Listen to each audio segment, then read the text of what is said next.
सुबह गुरु महाराज की वाणी जी पढ़ रहा था, तो इच्छा हुई कि आज वाणी जी से लेते हैं। लेकिन मुझे पता है आप सब लोगों के बहुत सारे सवाल पेंडिंग हैं, काफी सारे क्वेश्चंस हैं, और जीवो का ऐसा बोलना है कि भैया, मेरा भी ये मानना है कि क्वेश्चन आंसर सेशन लेना ज़्यादा बेटर होता है। लेकिन दो तीन साखियां जो मुझे बहुत प्यारी लगी, वो थोड़ा स्पीड से लेते हैं। फिर जितना लेट हुआ है सत्संग थोड़ा आगे तक चलाइए, ठीक है? तो डायरेक्ट साखी लेते हैं।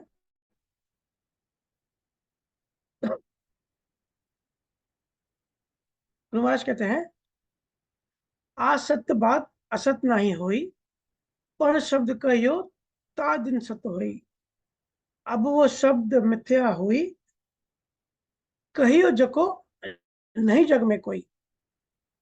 गुरु महाराज, ये जो साखी है, ये जीवित गुरु की जरूरत क्यों है, जीवित गुरु इतना इम्पोर्टेंट क्यों है? सभी केवल ज्ञानियों ने जीवित गुरु का मतलब देहधारी गुरु, उसका क्या रोल होता है, उसकी इम्पोर्टेंस सारे केवल ज्ञानी ने बताई है।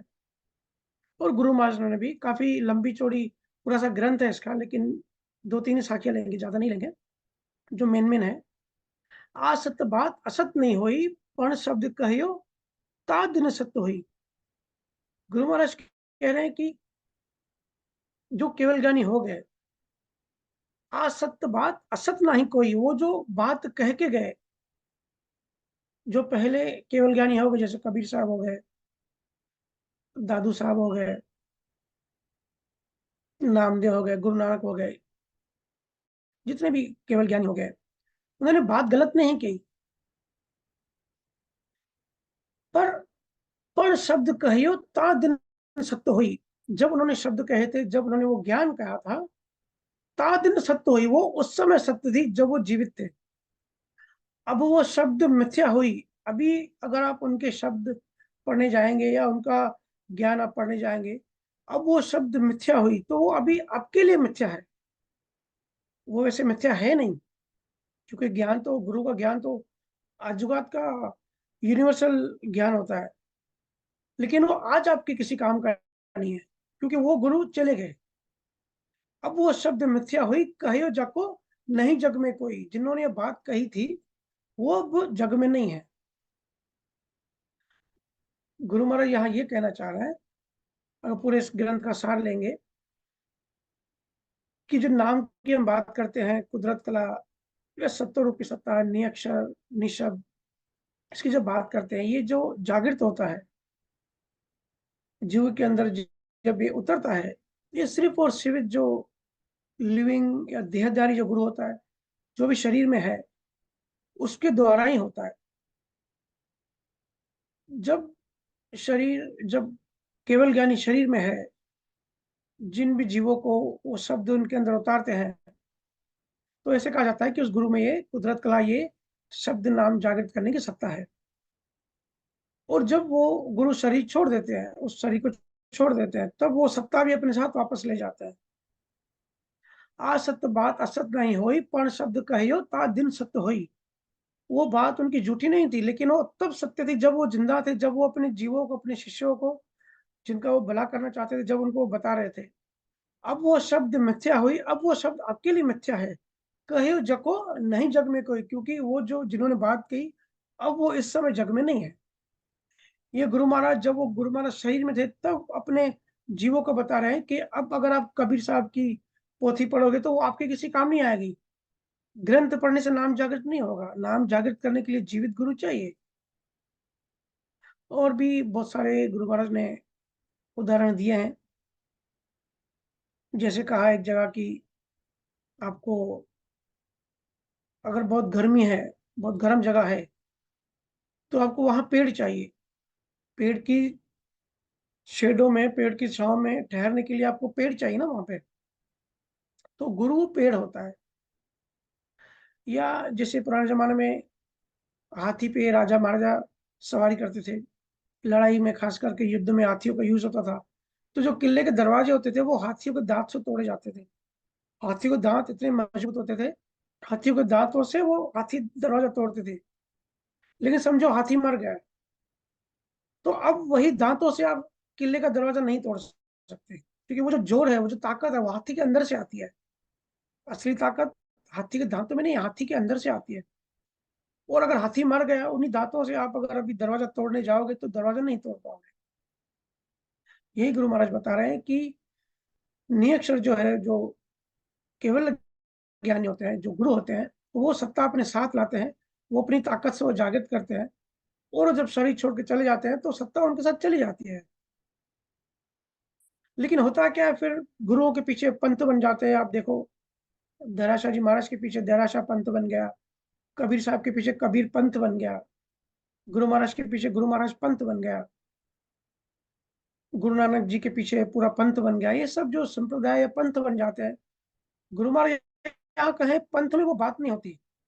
हाँ, ज्ञान होता है, सत्संग करो, सत्संग सुनो, एक प्यास उमड़ती है, एक अच्छा माहौल मिलता है।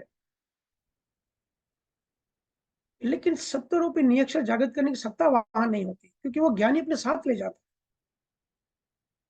कहते हैं, देनी चीज कही थी भाई, सो बंधा सुड़ गया सिंगाई।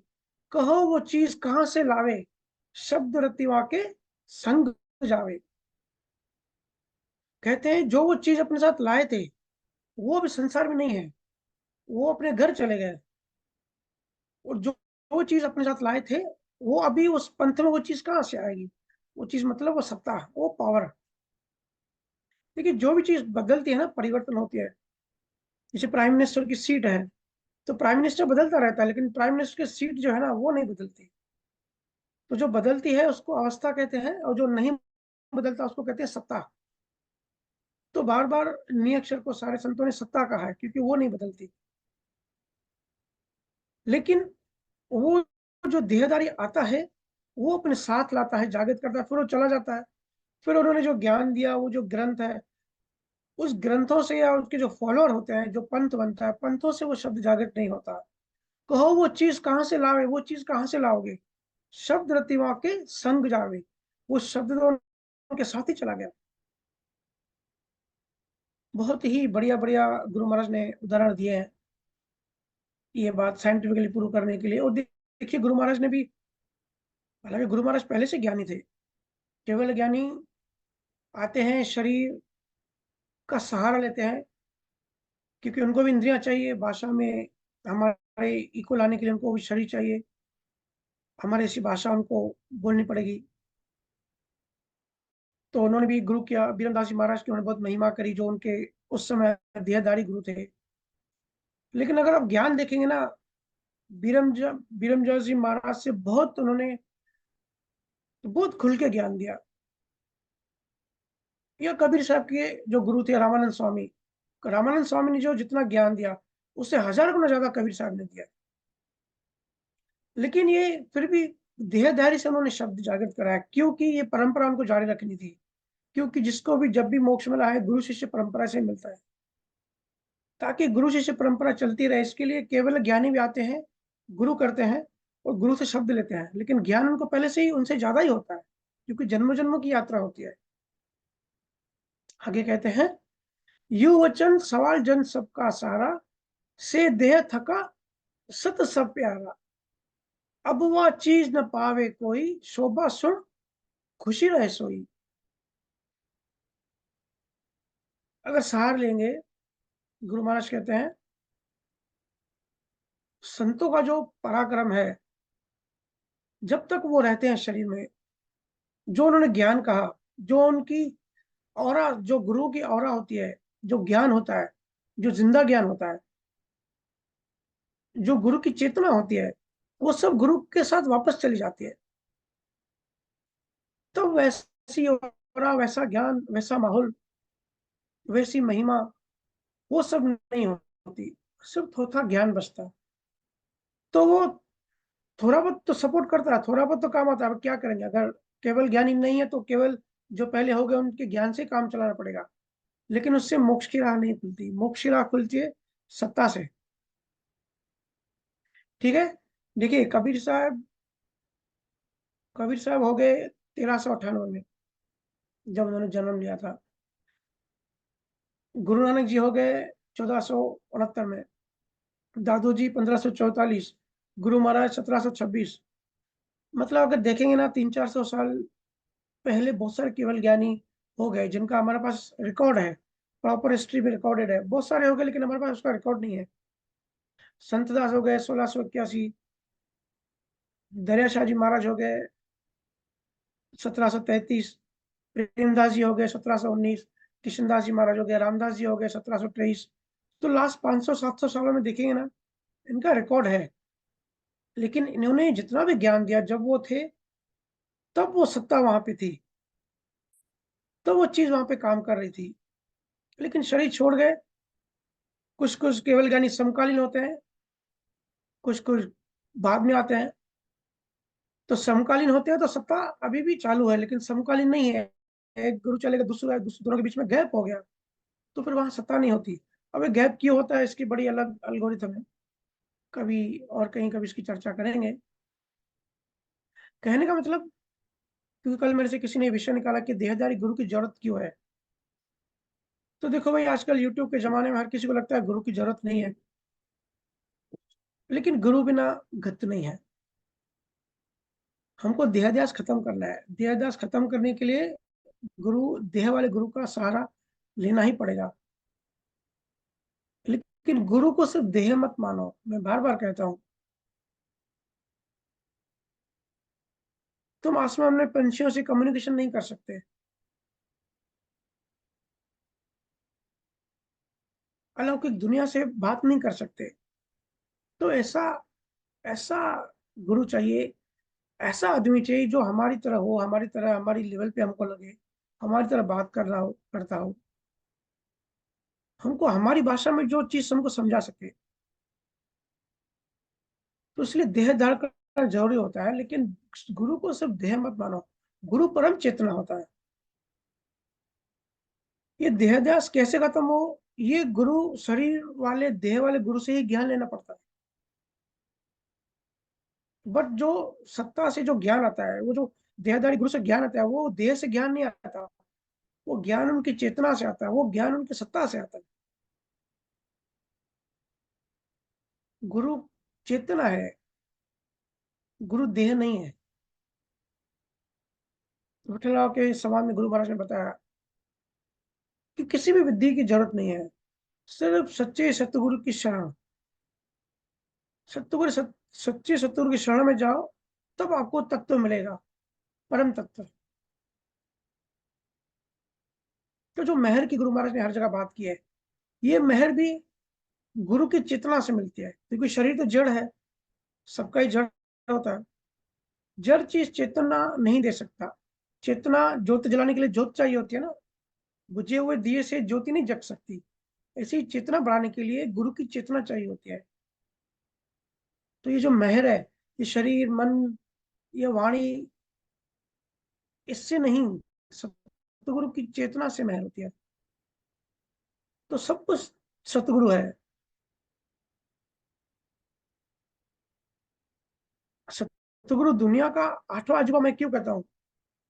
हालांकि जब लास्ट टाइम मैंने सत्संग में ये बात कही थी कि जो सतगुरु होता है, जो केवल ज्ञानी होता है, वो दुनिया का आठवां अजूबा होता है, तो मुझे बड़ा अच्छा लगा। एक जयपुर के बहुत प्यारे संत ने मुझे मैसेज किया, बोले भैया आपने ये क्यों बोला कि गुरु आठवां अजूबा है। गुरु आठवां अजूबा नहीं, गुरु पहला अजूबा है। और अजूबा भी क्यों, गुरु बस है। गुरु परमात्मा है, उससे किसी कंपैरिजन नहीं हो सकती। मुझे उनकी बात इतनी दिल से लगी। जिनको थोड़ा भी अनुभव होता है ना, वो ये चीज भाव से निकलती है।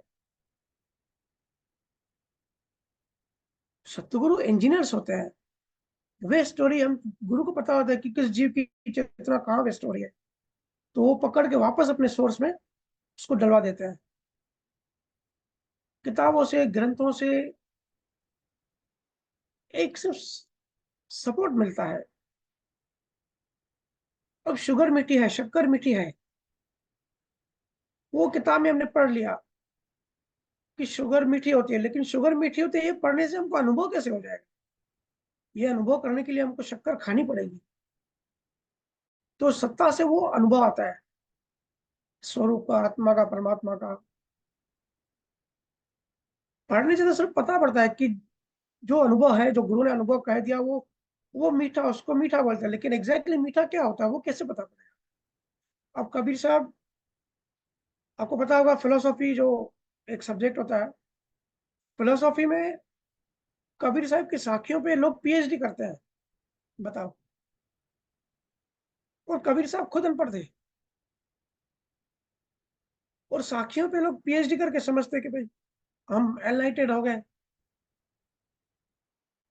कैसे एनलाइटेड हो गए? किताबें पढ़ के। अभी कबीर साहब कहाँ है?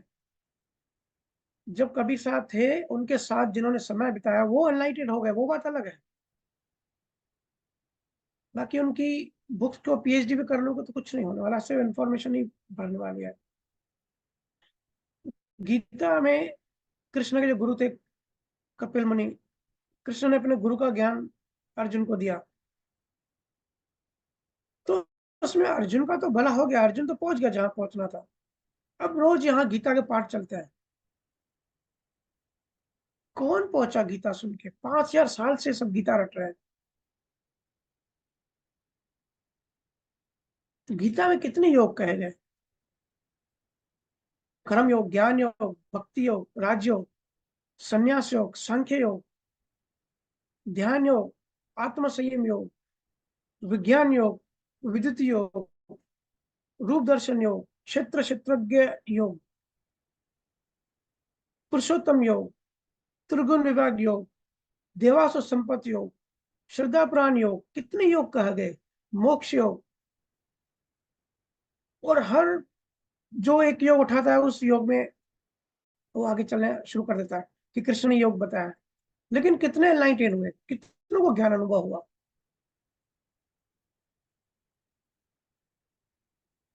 बात को समझो, गुरु महाराज की साखी बहुत डीप है। लेकिन हम ऐसे अज्यूम करते हैं कि अलौकिक बात करने वाला तो कोई अलौकिक होना चाहिए। मुझे क्योंकि कल चर्चा ऐसे हुई, वो बोल रहे थे परमात्मा को, हम सब सतगुरु को परमात्मा कहते हैं, लेकिन फिर वो देह में कैसे आ सकता है? या मैं एक बार टर्की गया था, तो वहां भी लोकल टर्किश से ऐसी डिस्कशन हो रही थी। वो बोले कि इस कुत्ते में परमात्मा है, आप हिंदू लोग ऐसे मानते हो। मैंने कहा मानती नहीं भाई, ऐसा है, मान्यता नहीं है, ये विज्ञान है। लेकिन गुरु को शरीर में आना पड़ता है, क्योंकि जो जिस तल पे होता है, जिसकी चेतना जिस लेवल पे होती है, गुरु को उस लेवल पे आना पड़ता है। गुरु को अपना डायमेंशन बदलना पड़ता है, तल बदल बदल कर वो जीवों को चोट करता रहता है। तो गुरु की बहुत महिमा है।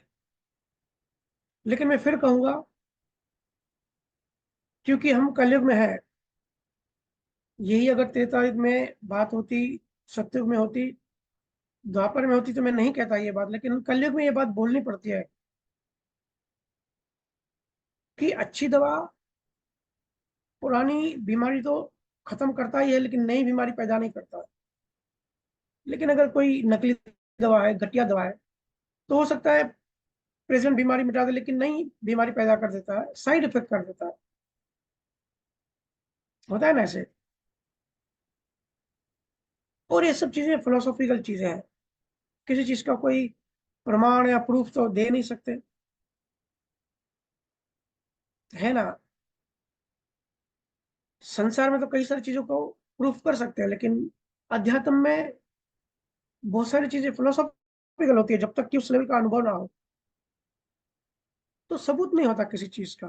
तो क्या करना पड़ता है? आस्था करनी पड़ती है, क्योंकि अध्यात्म डिपेंड ही आस्था पे होता है, श्रद्धा। लेकिन फिर श्रद्धा का आस्था का गलत इस्तेमाल भी होता है। अब आस्था बहुत महंगी चीज है। आस्था का मतलब होता है कि प्लेन में बैठ गए, आंखें बंद कर लिया, जहां ले चलो, आपके हाथों में है। लेकिन कलयुग में है, बहुत सारे सो कॉल्ड गुरु, नकली गुरु, बाबा टाइप भी लोग आ जाते हैं।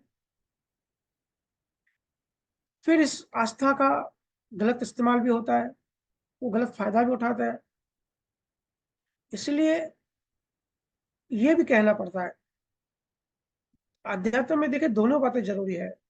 सतगुरु बिना अध्यात्म में तो आप चल ही नहीं सकते एक कदम भी, क्योंकि लेकिन कलयुग में है। मोक्ष के लिए श्रद्धा चाहिए, गुरु पे पूर्ण विश्वास, पूर्ण श्रद्धा चाहिए, पूर्ण समर्पण से ही बात होती है। जैसे अर्जुन का समर्पण था कृष्ण के प्रति। दुर्योधन से पूछा कि तुझे कृष्ण चाहिए, मैं चाहिए, या तुझे 18 अक्षौणी सेना चाहिए?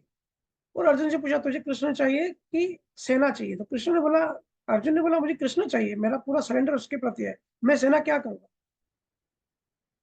ऐसा समर्पण। लेकिन गलत इस्तेमाल भी होता है, क्योंकि हम कलयुग में है।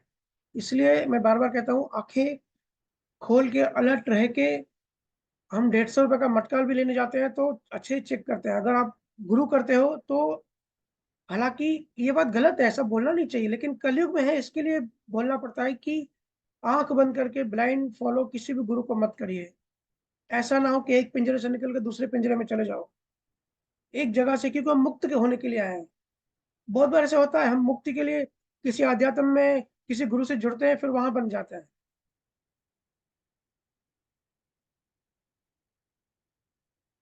तो इसलिए जल्दी विश्वास, जल्दी अंधविश्वास ना करिए। जब तक कि अंदर से प्राणों से समर्पण ना आए, जब तक कि आपका लॉजिक मन, आपके सवाल, क्वेरीज खत्म नहीं हो जाए, आपका मन पूरा सरेंडर ना हो जाए अपने आप। जबरदस्ती नहीं करना है, दोनों बातें जरूरी है, क्योंकि भक्ति के बिना मोक्ष नहीं है। रमन महर्षि ने कहा है, भक्ति ज्ञान की माता है। ज्ञान मतलब सब टाइप का ज्ञान, तो भक्ति सब टाइप के ज्ञान की माता है। कहने का मतलब भक्ति बिना तो मोक्ष है नहीं। गुरु महाराज कबीर साहब सबने प्रेमा भक्ति पे जोर दिया है। लेकिन जब तक परम समझ में स्थित नहीं होते, जब तक समाधिस्थ नहीं होते, जब तक इंडिपेंडेंट नहीं होते, जब तक स्वरूप में स्थिर नहीं होते, तब तक सतगुरु कंपलसरी चाहिए। लेकिन अपने सतगुरु चाहिए का ये मतलब ये नहीं है कि बस आंखें बंद करके विश्वास कर लो। लेकिन ये भी नहीं है कि फिर विश्वास ही ना करो किसी पे भी। खोज करो, रिसर्च करो, सर्च करो, एनालिसिस करो, अपनी बुद्धि लगाओ, अपना विवेक लगाओ, सवाल करो, चुप मत बैठो। सवाल करते करते एक दिन अगर सच्चा गुरु होगा, अगर निरक्षर सत्ता वाला गुरु होगा, तो आपके सवाल खत्म हो जाएंगे एक दिन, और समर्पण खुद ही हो जाएगा। समर्पण करना नहीं पड़ता, जहां कुछ करना पड़े वो समर्पण नहीं है। वहां तो फिर कर्ता भाव आ गया, डूअरशिप आ गई। समर्पण तो बस हो जाता है, जैसे प्रेम हो जाता है।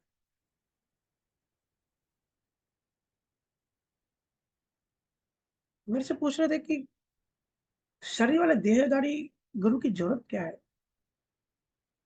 मैंने बोला अरे भाई, कहाँ जरूरत नहीं है, जरूरत है ये सवाल नहीं है, कहाँ जरूरत नहीं है आज कल वो सवाल करो। मैंने उनसे पूछा कि एक्टिव लर्निंग और एक्टिव लिसनिंग, पैसिव लिसनिंग आपने सुनी होगी। या अभी मैं जब यूएस गया था, तो वहाँ एक साइकोलॉजिस्ट है, मुलाकात हुई, तो मजाक कर रहे थे हम। मैंने कहा कि आप, आपका धंधा मुझे पता है। साइकोलॉजिस्ट को जनरली वो ड्रग्स नहीं देते, साइकेट्रिक देते हैं। साइकोलॉजिस्ट कुछ ना कुछ थेरेपी करते हैं। तो जो मोस्टली फेमस थेरेपी होती है वो होती है सुनना।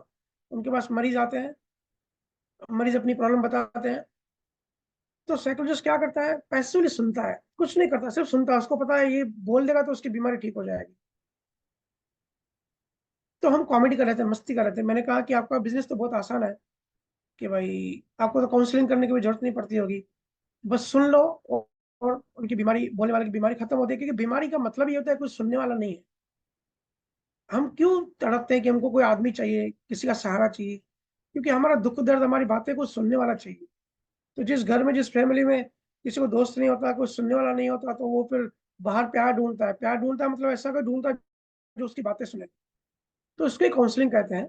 और यूरोप में, यूएस में इसके बहुत सारे पैसे चार्ज करते हैं। पर काउंसलर ने, उस डॉक्टर ने मुझे बोला कि आप तो बोल रहे हो कि सुनने से बीमारी 100% ठीक हो जाती है, लेकिन उसने मुझे बोला कि पर्टिकुलरली मेरे केस में लोग ठीक नहीं होते। बोले मुझे तो फिर कुछ ना कुछ ड्रग्स प्रिस्क्राइब करनी पड़ती है, या तो साइकेट्रिक के पास आगे नेक्स्ट लेवल भेजना पड़ता है। तो क्या डिफरेंस है कि भाई मुझे बोला कि जैसे आप बोल रहे हो कि सुनने से ठीक हो जाता है, लेकिन मेरे पास जो पेशेंट आते हैं वो तो ठीक नहीं होते। मैंने कहा भाई फिर तो तेरी चेतना बहुत लो लेवल पर है, क्योंकि जब कोई किसी को अपना दुख बताता है और सामने वाला पैसिवली सुनता भी है, इसका मतलब ये होता है कि वो जो दुखी इंसान है, जो इमोशंस के बोझ के अंडर में दबा हुआ है, वो उसके इमोशंस अपने अंदर बहने की अलो करते हैं। मतलब सिंपल भाषा में अपनी चेतना थोड़ी उधारी देते हैं पेशेंट को या सामने वाले को। अपनी अवेयरनेस, वो जो पेशेंट होता है, वो जो दुखी इंसान होता है, या हमारे हिंदुस्तान की भाषा में जो शिष्य होता है, वो गुरु की चेतना उधार लेता है। तो इससे दुख दर्द देखो दूर नहीं होते, क्योंकि प्रारब्ध कर्म तो भोगना पड़ता है। लेकिन अगर गुरु की चेतना, या ऐसे आदमी की जिसकी चेतना की लेवल हाई है, उसकी चेतना उधार जब मिल जाती है, अगर वो पैसिवली सुनता है, इन्वॉल्व होता है, सुनता है, तो आप ताकतवर बन जाते हो। अगर कोई ऐसा दुख है जिसको हटा नहीं सकते अभी इमीडिएटली, लेकिन आपकी ताकत बढ़ जाती है, जो आप कमजोर फील कर रहे थे क्योंकि चेतना ही कमी थी, तो उस डॉक्टर को मैंने बोला कि आपकी चेतना आपके पेशेंट को मिल ही नहीं रही है, इसलिए आपके पेशेंट ठीक नहीं हो रहे हैं, उनको शांति नहीं मिल रही है। तो वो कैसे कैसे उनको चेतना मिले, वो मैंने उनको बताया। लेकिन गुरु की महिमा हिंदुस्तान में संतों ने क्यों की है, मैं वो बता रहा हूँ। जीवित गुरु की महिमा क्यों है?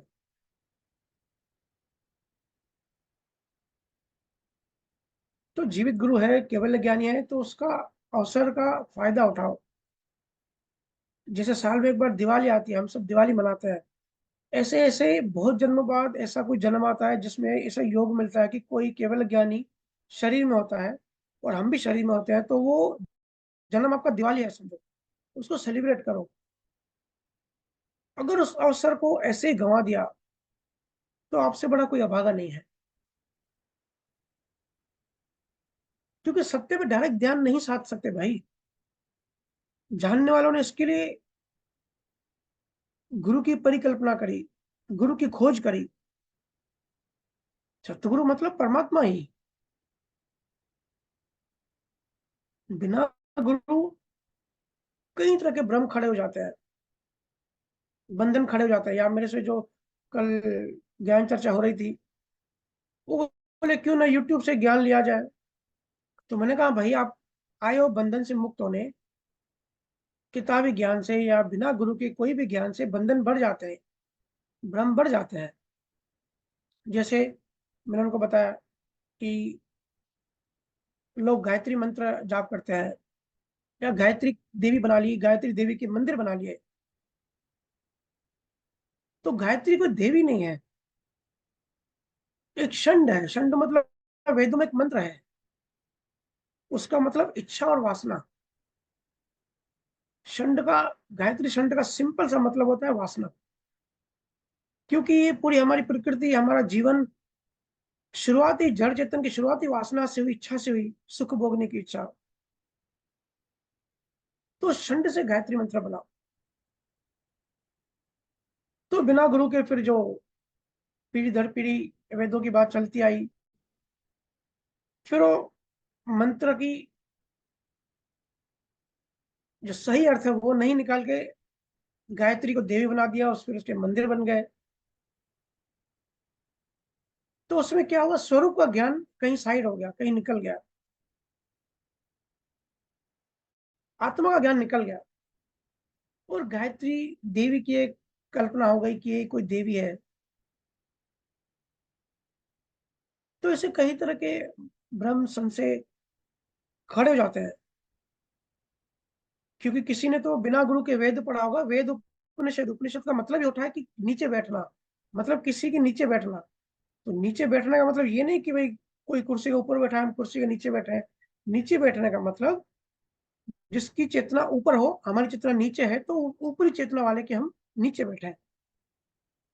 जब ऊपर से, जब हाई चेतना से वेद अगर किसने पढ़े होंगे, तब वो समझेगा कि गायत्री का एक्चुअल मतलब क्या है। गायत्री सिर्फ क्रिएशन कैसे हुई वो बता रही है, लेकिन लोगों ने मंत्र बना लिया। ना सिर्फ मंत्र बना लिया, इच्छा पूर्ति मंत्र बना लिया कि भाई अनुष्ठान करो, 40 दिन करो, 1 लाख बार इसका जाप करो तो आपको शादी हो जाएगी, कि आपके कष्ट कटेंगे। तो ये वासना बढ़ाने की बातें हुई ना। ज्ञान है स्वरूप में स्थित होने के लिए, ज्ञान है मुक्त करने के लिए, ना कि वासनाएं और इच्छाएं बढ़ाने के लिए। ऐसे ही हम चर्चा कर रहे थे कि अभी अभी रिसेंट हार्वर्ड यूनिवर्सिटी ने एक नई रिसर्च करी है कि जो एलियंस की इतनी सारी बातें होती है कि कहीं ना कहीं एलियंस हैं। तो अभी हार्वर्ड यूनिवर्सिटी ने रिसर्च किया कि एलियंस हैं, साइंटिफिकली प्रूव किया है। और हमारे धरती हमारे आसपास ही रहते हैं, हमारे आसपास ही कहीं है। ये रिसर्च है, आप गूगल पे चेक कर लेना। तो उसने बोला यार, जब से मैंने ये पढ़ा है तो मैं बहुत एक्साइटेड हो गया हूँ कि भाई उनके बारे में रिसर्च करूँ। एलियंस हमारे आसपास ही हो सकते हैं, तो उससे ढूंढे, कैसे ढूंढ सकते हैं। मैंने कहा भाई, जो विजिबल नहीं है उसके लिए एक्साइटेड है, और जो केवल ज्ञानी, जो सतगुरु, जो विजिबल है, जो एलियंस से भी बड़े एलियंस हैं, जो दूसरी दुनिया से आते हैं, जो देवताओं से भी बड़े हैं, कभी उनके बारे में बात नहीं होती, कभी उनके बारे में आप एक्साइटेड नहीं होते, उनके बारे में कभी रिसर्च नहीं करते। हार्वर्ड ने तो कहा कि हिंदुइज्म में जो जिसको देवता कहते हैं, शायद वही एलियंस है। लेकिन सतगुरु की बात भी तो करो, वो तो ज्यादा इंपॉर्टेंट है। तो गुरु महाराज की ये साखियां हैं। देहधारी गुरु कंपलसरी होता है, जरूरी नहीं, कंपलसरी। बिना देहधारी गुरु के ना ही पहला कदम उठता है, ना ही आखिरी कदम उठता है। क्योंकि निरक्षर सत्य स्वरूप सत्ता बिना, सत्ता जागृत हुए बिना, ज्ञान तो हम इंफॉर्मेशन तो बहुत सारी कलेक्ट कर लेंगे, जो परलौकिक अनुभव है वो अनुभव हम नहीं कर सकते, क्योंकि वो निरक्षर से अनुभव होता है। उसके लिए देहधारी गुरु जरूरी होता है। लेकिन कलयुग में है, इतना समय भी हमको नहीं है कि भाई 1,000 गुरु के पास चले जाए। जैसे बुद्ध 12 गुरु के पास गए, गुरु से ज्ञान लिया, पूरी ईमानदारी से लिया, लेकिन उन्होंने फील किया कि मुक्ति नहीं मिल रही, फिर छोड़ दिया, दूसरे गुरु के पास गए। लेकिन हमारे पास इतना समय नहीं है कि हम इतनी खोज करें। इसके लिए कदम फूक फूक के रखना, जहां से मुक्त हो वहीं जाना, अंतिम उद्देश्य हमेशा याद रखना। जो भी साधन है, अभी हम टेक्नोलॉजी यूज करके सत्संग सुन रहे हैं, तो अभी हमारा क्या हो रहा है, हम टेक्नोलॉजी को यूज कर रहे हैं अपनी चेतना बढ़ाने में। इसी जो भी हम खाना खाते हैं, खाना इसलिए मत खाओ क्योंकि हम टेस्ट को आसक्ति है, टेस्ट करने में मजा आता है, हम फूडी हैं। खाना खाओ ताकि शक्ति मिले, ग्लूकोज मिले, एनर्जी मिले, ताकि उस एनर्जी को हम यूज करें अपनी चेतना बढ़ाने में। आपके पास गाड़ी है तो गाड़ी चलाओ ताकि समय बचे संतों का चिंतन मनन करने में। जो भी चीज है आप उसका उपयोग करो, जो भी प्रकृति की चीजें हैं, जो भी आपको कर्म फल से मिला है, उन चीजों को उपयोग करो अपनी चेतना बढ़ाने में। माइंड बिल्कुल क्लियर एंड शार्प रखो कि मुझे चेतना बढ़ानी है, मुझे अनुभव ज्ञान बढ़ाना है। तो जो भी चीजें अवेलेबल है, जो भी कर्म फल में हमारे प्राप्त कर्म हमको मिली है, जो भी जड़ चीजें हैं, जो भी प्रकृति से मिले हैं, इवन ये शरीर भी, सबको यूज करना है। टारगेट एक ही है, चेतना बढ़ाने में। ठीक है, तो अभी ज्यादा समय नहीं कमाते हैं। यहाँ पे आप लाइव क्वेश्चन कर सकते हैं। जी भैया। राम राम शेखर साहू, आप अपना अनम्यूट करो। हाँ। राम राम भैया जी, कैसे राम हैं आप? राम। मस्त बढ़िया, आप कैसे हो? हाँ। हाँ, बहुत आनंद में हूँ। बढ़िया। मेरा सवाल था। ऐसा कोई जॉब देता है ना, मैं आनंद में हूँ। आनंद वर्ड हाँ। यूज करता हूँ, मुझे बड़ा अच्छा लगता है। आपसे ही सीखा। हाँ, तो बताइए। मेरा प्रश्न था कि हमें ये अज्ञान कैसे आया कि हम करने वाले हैं, खुद को ऑब्जर्वर से लेकर फिर उसमें इन्वॉल्व होने का सिंक्रोनाइजेशन क्यों होने लगा? देखिए, अज्ञान कैसे आया। जड़ और चेतन के मिलन से एक तीसरी चीज पैदा हो गई। दो चीजों से मिलने से तीसरी चीज पैदा हो गई। दोनों का स्वभाव दोनों का गुण उसमें आ गया, इसके लिए गुण बदल गया। ठीक है। जड़ और चेतन, तो चेतन मतलब परमात्मा का ही गुण समझिए, जो सिर्फ ऑब्जर्व करता है। और जड़ मतलब प्रकृति, जिस प्रकृति के 3 गुण है, रजोगुण, सत्वगुण, तमोगुण। चेतना के प्रकाश से जड़ के गुण एक्टिवेट हो गए, अस्तित्व में आ गए। और तीसरी चीज मतलब अहंकार पैदा हो गया, या जीवात्मा पैदा हो गई। लेकिन चेतना तो आनंद, आनंद स्वभाव है उसका, ज्ञान स्वभाव है उसका। चेतना अपने स्वभाव में ही रहती है। जैसे मैंने लास्ट टाइम बताया कि पानी और तेल मिक्स नहीं होता, लेकिन सिंक्रोनाइज होते हैं। ऐसे ही जड़ों चेतन सिंक्रोनाइज हो गए, लेकिन गुण तो है उसमें। तो आनंद मतलब सुख ढूंढने की उनकी लालसा, अब सुख है भी और नहीं भी, अलग हो गए। जैसे सूर्य की किरण आ गई, तो सूर्य की किरण सूर्य है भी और नहीं भी। सूर्य की किरण में सूर्य का गुण तो है, लेकिन वो सूर्य नहीं है। जैसे पानी के ऊपर लहर आ गई, तो पानी के ऊपर लहर समुंदर नहीं है। तो पानी वो समुंदर है भी और नहीं भी, मतलब उसमें गुण वो है भी और नहीं भी है, दोनों चीजें हो गई। तो क्योंकि आनंद उसका स्वभाव है, लेकिन आनंद से वो अलग भी हो गई, तो जीवात्मा बना। तो वो सुख की तलाश करने लगा, जिसको हम पांच पांच विषयों के 5 सुख भोगते हैं। इसी को ही वासना बोलते हैं। हिंदू धर्म में इसी को ही कहते हैं कि एक परमात्मा के अंदर इच्छा हुई, एक तरंग पैदा हुई, फिर विस्फोट हुआ, बिग बैंग हुआ और दुनिया अस्तित्व में आई। तो ये जो इच्छा है सुख भोगने की, ये जड़ो चेतन के मिक्सचर से आई, क्योंकि स्वभाव बदल गया। ना प्रॉपर चेतना है, ना प्रॉपर जड़, दोनों के मिलने से तीसरी चीज पैदा हो गई। लेकिन वो गुण अपने आप को ढूंढता है वो, क्योंकि वासना की सुख भोगने की नेचुरल अट्रैक्शन होती है। तो सुख भोगने के लिए वो ढूंढने निकला जीवात्मा, लेकिन उसकी डायरेक्शन गलत हो गई। वो पीछे जाने की बजाय, अपने आप में जाने की बजाय, परमात्मा में जाने की बजाय आगे चल गया संसार में। तो संसार में मतलब डायरेक्शन गलत हो गई। अब कितना भी चलो, आप गलत डायरेक्शन में जाओगे, कितना भी चलो तो अपनी मंजिल पे कभी नहीं पहुंचोगे। तो वैसी बात हो गई, जीवात्मा बनती गई। जैसे कल लास्ट वीक मैंने बात करी, महाकारण से कारण बना, कारण, कारण से फिर जीवात्मा, मन चित बुद्धि अहंकार, नौ तत्वलिंग शरीर बना। जीवात्मा की फिर और वासना हुई सुख भोगने की, तो स्थूल शरीर लिया। फिर स्थूल शरीर के जो सहायक है 10 प्राण और 5 तत्व, आकाश, पृथ्वी, अग्नि, ये जो है वाटर, इनसे फिर स्थूल शरीर आया।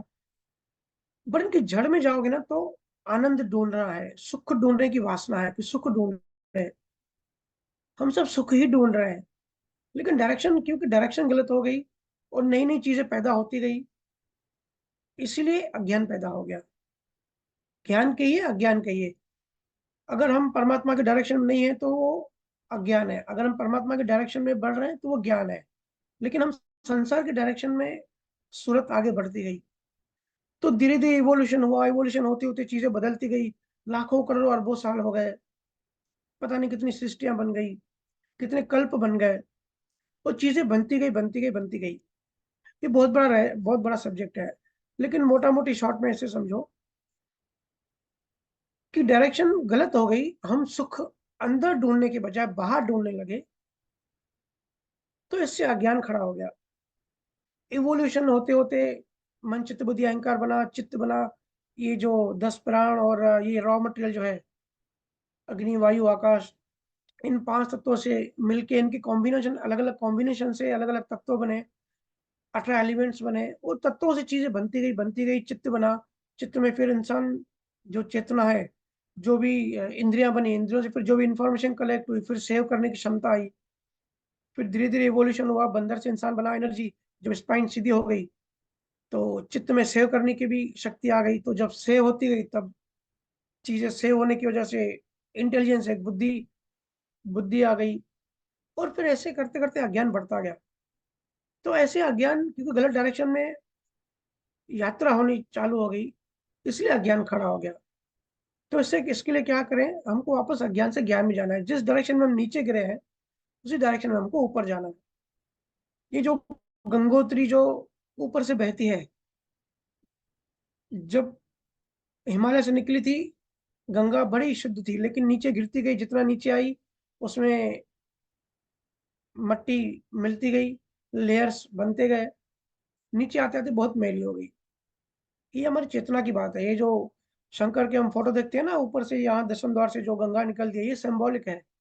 ये हमारी चेतना, जीवात्मा ऊपर से नीचे गिरी है, अभी वापस हमको ऊपर चलना है। तो ये जो भी मैंने निरीक्षर की बात करी, जो गुरु महाराज बात करते हैं, शंखनाल बंकनाल का जो रास्ता है, ये रिवर्स डायरेक्शन का जाने का रास्ता है। अभी हम नीचे गिरते गिरते, अभी हमारी पोजीशन ये है कि हम स्थूल शरीर में आ गए। अभी स्थूल से वापस सूक्ष्म में जाना है, जीवात्मा लेवल पे जाना है। फिर जीवात्मा लेवल से और सूक्ष्म होके ये मनचित बुद्धि अहंकार को भी छोड़ के जो नेचुरल, जो हमारा रियल स्वरूप है, सूरत, फिर सूरत को भी समा जाना है शब्द में। ठीक है शेखर? तो इस तरीके से अज्ञान खड़ा हुआ, और जब रिवर्स में जाएगा तो वापस वो ज्ञान अनुभव हो जाएगा। चेतना के ऊपर लेयर्स लग गए, और वापस वो लेयर्स हटाने हैं। ठीक है?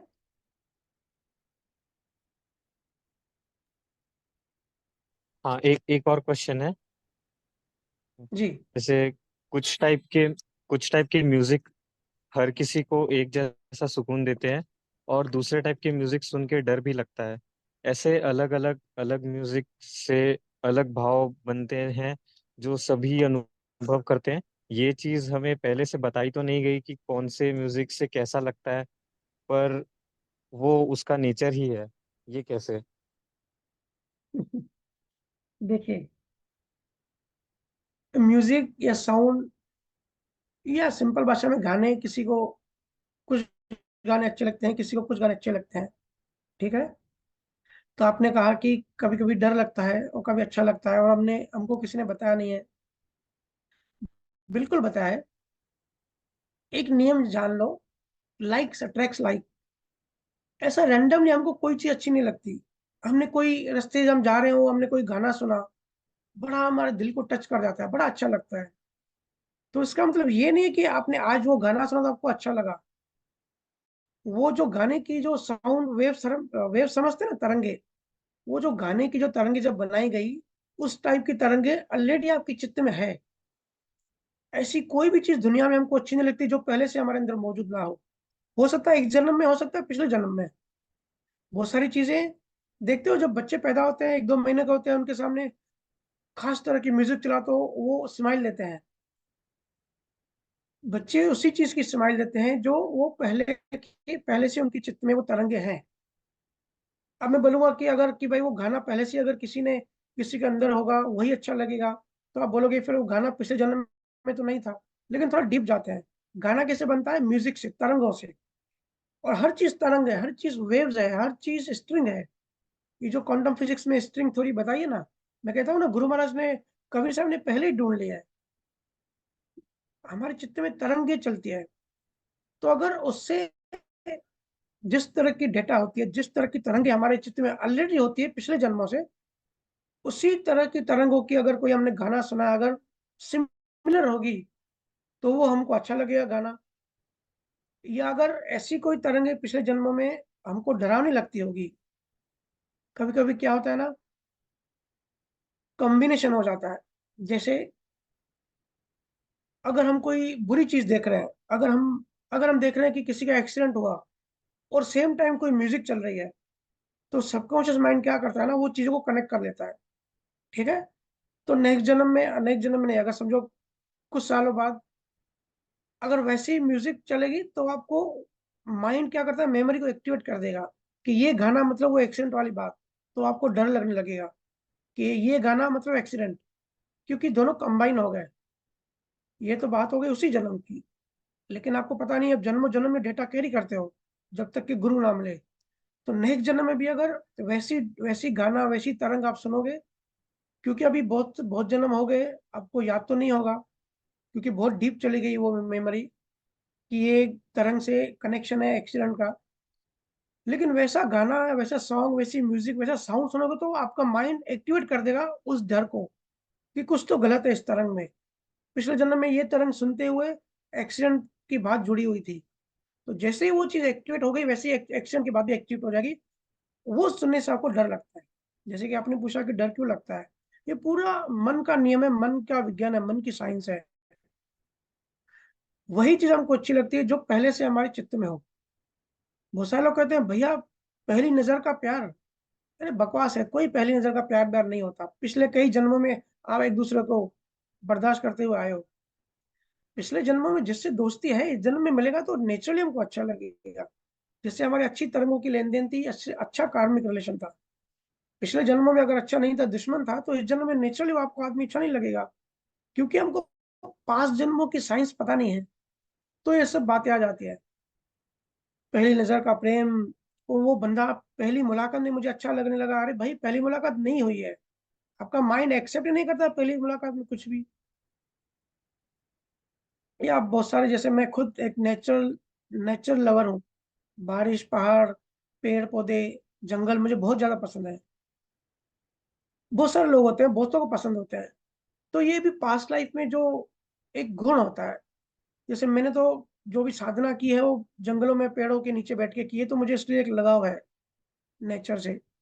बट कई लोगों को जानवर के, जब वो जानवर थे तो मेमोरी होती है उनके अंदर। जब वो सांप थे तो जंगलों में रहते थे, या जब चिड़िया थे तो पेड़ों पे रहते थे। तो इस जन्म में उनको पेड़ पौधे वैसे अच्छे लगते हैं। क्यों अच्छे लगते हैं? क्योंकि पास्ट की डेटा पड़ी है, मेमोरी पड़ी है। तो ये जो भी साउंड सुनते हैं, या जो भी आप सुनते हो, पांचों इंद्रियों से इंफॉर्मेशन लेते हो, जो भी चीज अंदर जाती है, तो आपको जो भी अच्छा लगता है या बुरा लगता है, डर लगता है, जो भी भाव आता है, जो भी इमोशंस आता है, वो समझ जाओ किसी न किसी पास्ट मेमोरी से कनेक्टेड है, कंबाइंड है। और ये जन्मों जन्म यात्रा चलती है। जब तक कि कोई गुरु ना मिले, इसको डिलीट करने की विधि ना बताए, ऐसा कोई सिस्टम ना बताए, तो जो भी साउंड होता है, जो भी तरंग होती है, हर चीज देखो तरंग होती है। तरंग को आप चिंता मनन करना सब लोग। ये वाइब्रेशन आखिर है क्या है, तरंग है क्या? ये अभी हम हाथ देख रहे हैं, ये मैं मोबाइल को देख रहा हूँ। ये देखने में सॉलिड है, लेकिन सॉलिड नहीं है। इसके अंदर अगर डीप में जाएंगे तो एटॉम्स है। एटॉम के अंदर पार्टिकल है, पार्टिकल के अंदर सब पार्टिकल है। और गहरे जाएंगे तो वाइब्रेशंस है। क्वांटम फिजिक्स इसको स्ट्रिंग थ्योरी कहता है। और गुरु महाराज जब कहते हैं कि राम नाम सुमिरन करो, क्यों कहते हैं? करने से क्या होगा? करने से आपके अंदर वाइब्रेशन, क्योंकि आपका कॉन्शियस माइंड बहुत ज्यादा संसार में घुसा हुआ है। आपका मैटर और संसारी चीजें ही भाती है। आपका ध्यान संसारी चीजों में है। सॉलिड मतलब मैटर में ही है आपका। इसके पीछे वाइब्रेशन की दुनिया आपको कोई अनुभव ही नहीं है। तो केवल ज्ञानी कहते हैं आप जाओ और उसका अनुभव करो। थोड़ा पीछे जाओ, थोड़ा डीप जाओ, थोड़ा साइंस, बियॉन्ड साइंस जाओ। तब अपना अस्तित्व आपको पता पड़ेगा। तब जो देहाध्यास है, जो अपने आप को शरीर मानते हो, जो जो सिंक्रोनाइज आपका पक्का है, वो सिंक्रोनाइजेशन टूटने लगता है। ठीक है शेखर जी?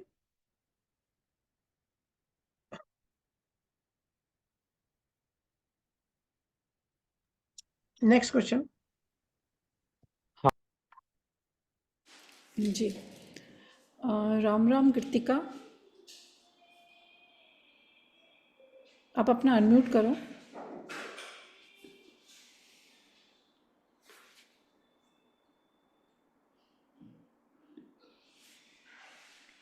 राम राम कृतिका।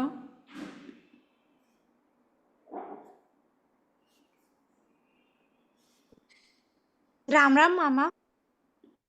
राम राम। मामा, मेरा ये सवाल था कि अज्ञातम में क्वांटम फिजिक्स जानना जरूरी है?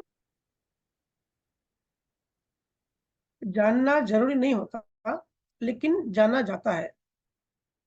अध्यात्म बहुत वास्ट सब्जेक्ट है। अब कबीर साहब ने इतना मन का ज्ञान दिया, गुरु महाराज ने इतना क्वांटम फिजिक्स बताया, तो उन्होंने स्पेशली वो जानने के लिए थोड़ी जाना था। उद्देश्य तो एक ही होता है, मुक्ति, सत्य स्वरूप, अपने आप में समा जाना, अपना जो रियल स्वरूप है। इसको आत्मा कह लो, परमात्मा कह लो, ऑब्सोल्यूट कह लो, कुछ भी कह लो, उसमें समाना है। लेकिन वो इतना वास्ट है, जब उसकी तरफ हम बढ़ने लगते हैं तब ये सारे विज्ञान का नॉलेज सहज ही आ जाता है। आत्मा में जब चलने लगते हैं तो ये ज्ञान आता जाता है। ये एक सिम्टम्स है कि हम सही डायरेक्शन में जा रहे हैं। बाकी ये विज्ञान जानने के लिए थोड़ी, टारगेट ये नहीं होता। टारगेट हमेशा बड़ा रखो। अध्यात्म का मतलब होता है ऊपर चढ़ना। अगर सिंपल भाषा में बात कही जाए, ऊपर के डायमेंशन में चेतना जब जाती है, तब कहते हैं कि अध्यात्म में प्रगति हो रही है। तो हम जितना ऊपर जाते हैं, अगर आप कभी प्लेन में बैठे होगे या हेलीकॉप्टर में, तो जितना ऊपर जाते हैं तो नीचे का व्यू बढ़ते जाता है। अगर हम जमीन पर हैं तो एक छोटी एरिया दिखाई देगी, विजिबिलिटी छोटी होगी, लेकिन जितना ऊपर जाएंगे तो फिर पूरा दिखाई देता है। और धरती से 100 किलोमीटर ऊपर जाएंगे स्पेस में तो पूरी धरती दिखती है। तो ऐसे ही जब अध्यात्म में वर्टिकली जब ऊपर चढ़ते हैं, ऊपर के डायमेंशन में, तब नीचे की चीजें सब हमको क्लियर विजन में दिखाई देती हैं। हाँ, ये है कि जो संत होते हैं उनको एक लगाव होता है, क्योंकि विज्ञान का मतलब होता है नियम। तो जैसे जैसे नियमों का खुलासा होता जाता है, वैसे वैसे उनका एक क्यूरियोसिटी, उनकी एक लगाव होता है, जो भी वर्क इन प्रोग्रेस, जो भी इस यात्रा पे होते हैं। जैसे अल्बर्ट आइंस्टीन था। अल्बर्ट आइंस्टीन पिछली सदी का महान वैज्ञानिक था, लेकिन ऐसा नहीं कि विज्ञान था, साइंटिस्ट था तो उसको अध्यात्म में इंटरेस्ट नहीं था। जिसने एटम बम बनाया वो तो गीता पढ़ के गीता का रेफरेंस लेता था। तो आध्यात्मिक तो होते हैं। तो अध्यात्म में जो संत होते हैं उनकी नेचुरल प्रेम होता है विज्ञान से, और जो वैज्ञानिक होते हैं उनका नेचुरल प्रेम होता है अध्यात्म से।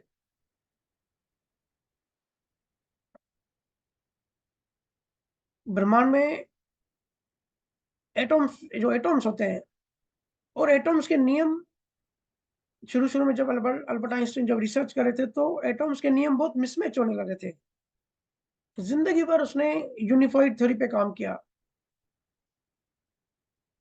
कि उसने कहीं से सुना था इंडिया में या किसी संत से, वो तो इतनी डिटेल उसकी बायोग्राफी में है नहीं, लेकिन जरूर उसने किसी ने संत का ज्ञान सुना होगा। क्योंकि यहाँ पे संत कहते हैं कि सब एक ब्रह्म से उत्पन्न हुआ, सब एक बीज से आया। तो अल्बर्ट आइंस्टीन एक चीज हमेशा मानता था कि सब एक ही सोर्स से आया है। उसको वो कहता था यूनिफाइड थ्योरी। तो जिंदगी भर उसने इस पे काम किया कि कौन से सोर्स से सब निकला है। सारे एटॉम्स एक ही सोर्स से आए। लेकिन जब एटॉम्स के नियम अलग अलग पाए जाते थे तो वो बड़ा अपसेट होता था। वो बोलता था कि ये चीज समझ में नहीं आ रही है। उसका विश्वास इतना पक्का था, हो सकता है पिछले जन्म में वो किसी संत का शिष्य ही, उसको ये ज्ञान हो ही बाय डिफॉल्ट कि सब एक ब्रह्मा से निकला है, सब एक बीज से निकला है, जैसे गुरु महाराज भी कहते हैं। लेकिन क्वांटम फिजिक्स जानने से क्या हुआ ना, हर एटॉम्स के जो प्रॉपर्टीज थे वो अलग अलग थे।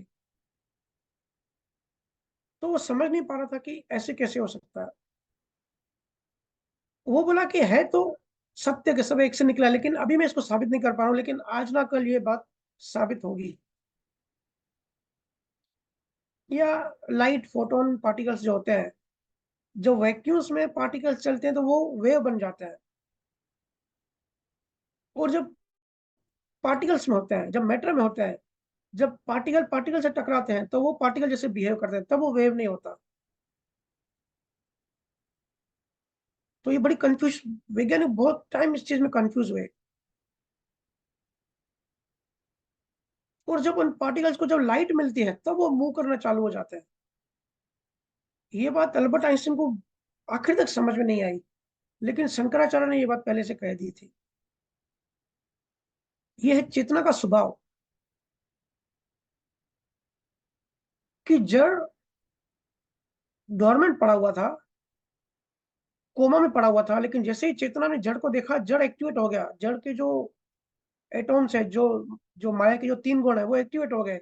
यही चीज क्वांटम फिजिक्स साबित कर रही है। ये पार्टिकल्स भी, जैसे प्रेमा भक्ति कहते हैं, लव कहते हैं, love is God, God is love. तो साइंटिस्ट बड़े हंसते हैं। एक थ्योरी है, आप बच्चों जिन्होंने फिजिक्स पढ़ी है उनको पता होगा, पार्टिकल एंटेंगलमेंट। जिसे पार्टिकल भी आपस में प्यार प्रेम करते हैं। अगर एक पार्टिकल धरती पे जैसा बिहेव करता है, करोड़ों लाइट या दूर दूसरा पार्टिकल भी जो उसका साथी होगा वो भी वैसे ही बिहेव करता है। वो साइंटिस्ट बड़े हैरान है, क्योंकि सबसे हाईएस्ट स्पीड लाइट की है। तो अब इस बात की खोज हुई है कि लाइट की स्पीड से भी कोई ना कोई बड़ी और किसी की स्पीड है जिससे इसको मैसेज पहुंच रहा है। अगर एक पार्टिकल खास डायरेक्शन में डांस कर रहा है या मूव हो रहा है, तो उसका पैरेलल दूसरा जो उसका साथी पार्टिकल है वो भी वैसे ही डांस कर रहा है। तो दोनों का कनेक्शन, एंटेंगलमेंट कहते हैं उसको, दोनों का आपस में प्रेम है। ये क्वांटम सुपरपोजिशंस आप पढ़ रहे हैं, बहुत इंटरेस्टिंग सब्जेक्ट है। कि एक बॉक्स में एक बिल्ली को बंद कर दो, तो अगर उस बॉक्स के अंदर बिल्ली बंद है, तो जब तक उस बिल्ली को कोई देख नहीं रहा है, तो अंदर वो कोई कुछ भी हो सकता है।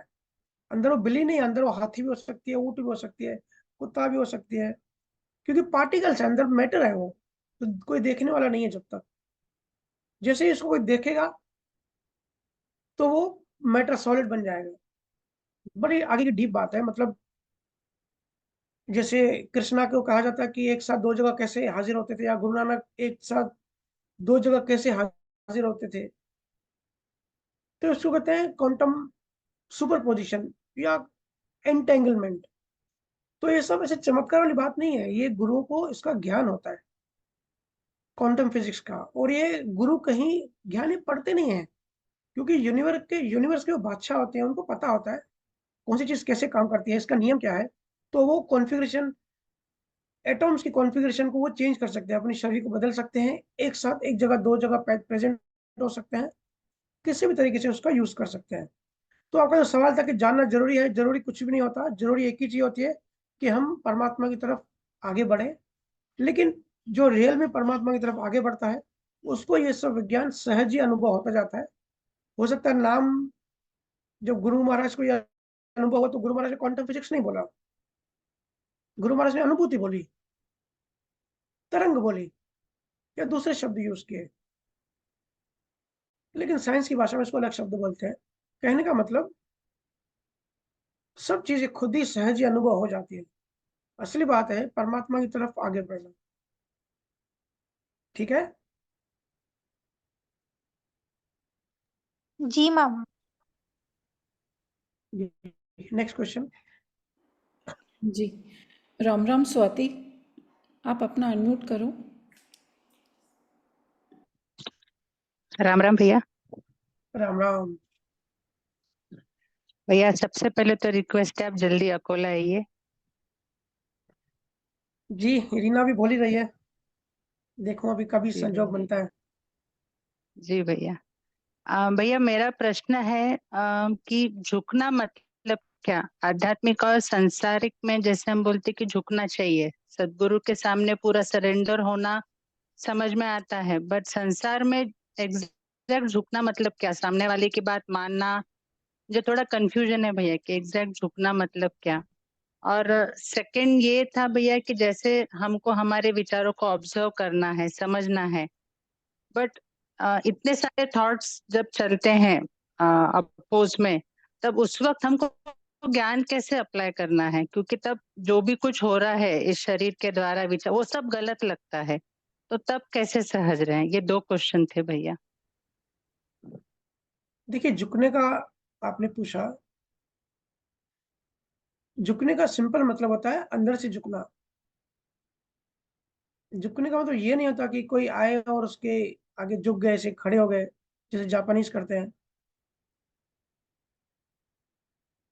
शारीरिक रूप से झुकना वो तो प्रारब्ध कर्मों की, जिससे जिसका कार्मिक रिलेशन होगा वो कर्म उससे वैसे बिहेव कराएंगे, वो तो आपके कंट्रोल में है ही नहीं। बहुत बार देखो, बहुत सारी महिलाओं को मैं जानता हूँ, वो या जेंट्स घर में नहीं झुक के चलते, लेकिन ऑफिस में बॉस के आगे झुकना पड़ता है क्योंकि बॉस है। तो वो डिपेंड करता है कार्मिक रिलेशंस पे, किसी के साथ कैसा कार्मिक रिलेशन है। बहुत बार जब घर पे मेहमान आता है, तब माँ बाप बच्चों को इशारा करते हैं, पैर पड़ो, झुको। तो बच्चे मन में गाली भी देते हैं और झुकते भी हैं, पैर भी पड़ते हैं कि बाहर में तुझे बताता हूँ।